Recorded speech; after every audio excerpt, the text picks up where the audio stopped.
Sonic Universe Issue 6. Surprisingly, we start out the issue cut past Sonic putting his kids to bed instead of continuing right from where we left off with Silver showing up. Sally says that rocket attacks against her aren't common anymore, as the whole point of the celebration was to celebrate 5 years of peace. Sonic says that when King Shadow was overthrown, it made some regional leaders overeager to fill the vacuum, and his former secret police, the Dark Legion, also work against them in the capital. Sonic credits Sally with making things really quiet most of the time, and Silver tells them that something happens in this period of time that will destroy his own future 170 years later. Sally is for some reason really surprised at learning that Silver attacked Sonic before, when I thought Sonic would have told her about that as basic conversation. Sonic tells him that sometimes trying to time travel is more trouble than it's worth, even though it was clearly worth it for him. And Silver says that his world's future disaster is probably the fault of the Dark Legion. Silver has to be told who Leon Duh is, and Lara Sue shows up at Rutan's house asking where his mother is. Rutan says that Lara chased his mother out of his life, and Dimitri plays the role of the mediator and tries to distract him into calling his girlfriend, who's been trying to reach him for days to no avail for no explained reason. Sweetly enough, Lara Sue apologizes to Dimitri, seeing him as a level-headed enough guy, and admits that she completely botched her first mission. Dimitri says that she needs to call on her friends, as we still haven't really had anything happen in this issue other than people talking, and Sally reveals that she disbanded the Freedom Fighters since they weren't needed anymore in peacetime. Does that mean they stopped being friends or stopped hanging out? After Silver naturally wonders if this would make Sally the traitor, and then says that doesn't fit conveniently, he asks if there's anyone they can call, and he's told that they were planning on meeting some former Freedom Fighters, just as Tails gets knocked out with sleeping gas by Dark Legionnaire. Mina uses her super speed to get her kids to safety and tells them to go find help, while she tries to help Tails, who she left behind. Of course, Mina isn't allowed to be that useful, as she's immediately ambushed and given sleeping gas as well, which probably wouldn't have happened if she had just shut up and attacked immediately. But no, she had to try a one-liner.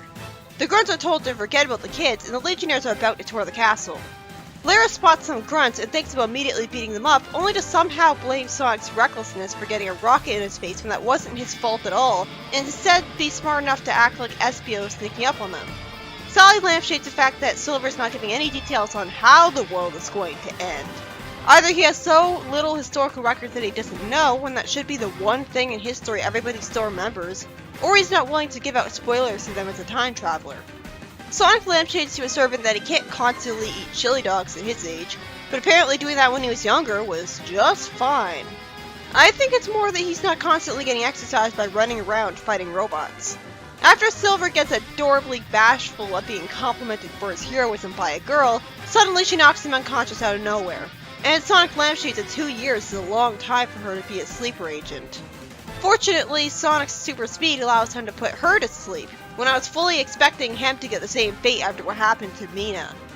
He tells Silver to take Silver and the kids and lock everyone in the panic room with her, while he'll be the hero and stay behind.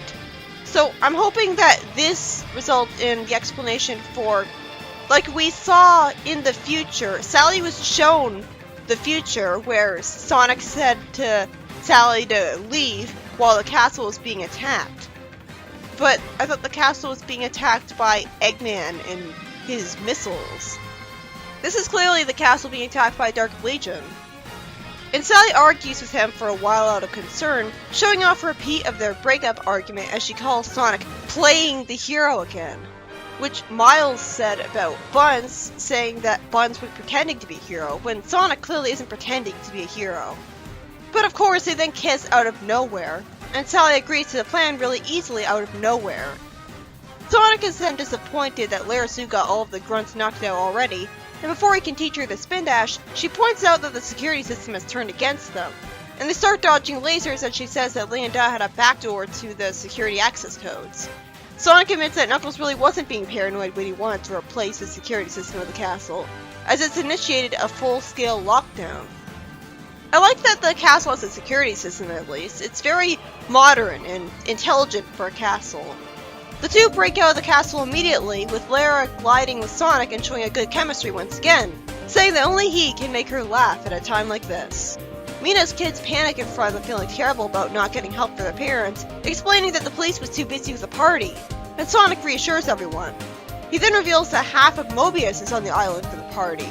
Well, it's a good thing the island can't get weighed down to the sea by all those people, and that the island has enough food and stuff to support that many people for a night. Sonic reasons that there has to be someone they can recruit, and Lara says that Vector's son is a good friend of theirs so they can fall back on. Leonda is given good news on the throne and says to bring the Chaos Siphon and follow her, insisting that by the time the royal family stages a counter-offensive, their mission will be complete. Leonda says that things actually got done under King Shadow and she feels unappreciated without him out of nowhere, and says that she feels chaos on the horizon that requires strong leadership out of nowhere. So her goal is to save the world, apparently, and return a family to her. I hope this gets explained as she's not just being paranoid. Also, I don't understand why she can't just kidnap Rutan and get her family back that way. She's already a criminal. She asks someone who was it that shaped the chaos fires that hold someone, making reference to a horrible Kintobora woman. I assume she means Hope, and I don't see why she'd hate her that much. What did she ever do to her? I'm guessing that's never going to be explained either. The story ends with King Shadow being brought back. That easily. Because he was in a place that they could find him the whole time. Because throwing him into a volcano or burying him somewhere secluded or sending him to the moon wouldn't make too much sense. This issue is by Ian Flynn, and it's about the Dark Legion taking over Sally and Sonic's castle with Sonic and Lara escaping it, and going with Mina's kids to go to Vector's son for help, and then it's revealed that Leonda thinks she's saving the world by getting King Shadow back way too easily. I don't understand, wouldn't she want all the power for herself? Isn't that what her whole character has been about since the beginning? I guess she just wants to use Shadow's magical power to her benefit and considers working under him worth it. But that's out of character for someone who's defined by wanting to be the top dog in charge. Another thing that annoyed me is how damn easily Mina was knocked out. All because she was handed the idiot ball and decided to stop and talk to her enemy instead of continuing to run at super speed and beat all of them up. She could have easily saved the day, and I don't really see how Mina and Tails being mere hostages is necessary for the plot to work. But I guess we'll just have to see. The final major problem is that before the Dark Legion attacks the castle, and an attack so successful that I have to wonder why they waited so damn long to do it, the story is nothing but boring characters talk to each other, with Silver wanting to save his future and having no idea how to go about it.